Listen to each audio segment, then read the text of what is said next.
કરુણા અભિયાન 2024 આ વખતે ગુજરાત સરકાર તેમજ સુરત વન વિભાગ તેમજ વન વિભાગ દ્વારા આ વખતે સુરત જિલ્લામાં 19 જેટલી સંસ્થાઓ કાર્યરત છે અને 19 સંસ્થાઓ દ્વારા 14 જગ્યાએ જુદા જુદા કલેક્શન સેન્ટર બનાવવામાં આવ્યા છે અને 7 જેટલા ઓટી સેન્ટર બનાવવામાં આવ્યા છે. સુરત જિલ્લામાં 19 સંસ્થાઓ NGO જુદી જુદી ક્લબો કામ કરે છે.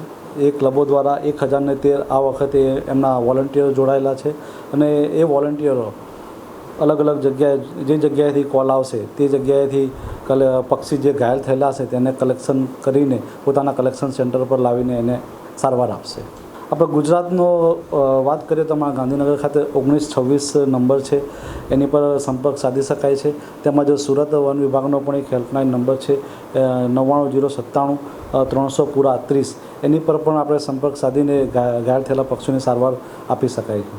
લોકોને ખાસ અમારા વન વિભાગ તરફથી એટલી અપીલ છે કે સવારે 9 પહેલાં તેમજ સાંજે 5 વાગ્યા પછી ખાસ તો પતંગ ના ચગાવે, કેમ કે એ દરમિયાન મોટાભાગે સવારે 9 પછી 9 પહેલાં એ પક્ષીઓ પોતાના માળામાંથી બહાર નીકળીને પોતાની દિનચર્યા પ્રમાણે દાણા ચણા ચણવા માટે જતા હોય છે અને સાંજે 5 વાગ્યા પછી પોતાના માળામાં પરત આવતા હોય છે. એ દરમિયાન આપણે પતંગ ના ચગાવીએ અને ખાસ કરીને ચાઇનીઝ માંજાનો અને જે કાચનો ઘસેલો માંજો હોય છે એનો ઉપયોગ ના કરે લોકો તો વધુ સારું છે. અને ઉત્તરાયણનો તહેવાર તો મનાવે, કંઈ વાંધો નહીં, સારો જ તહેવાર છે, આપણા પરંપરા પ્રમાણે મનાવવો જોઈએ, પણ આટલી થોડી તકેદારી રાખીને તહેવાર મનાવે તો વધુ સારું છે.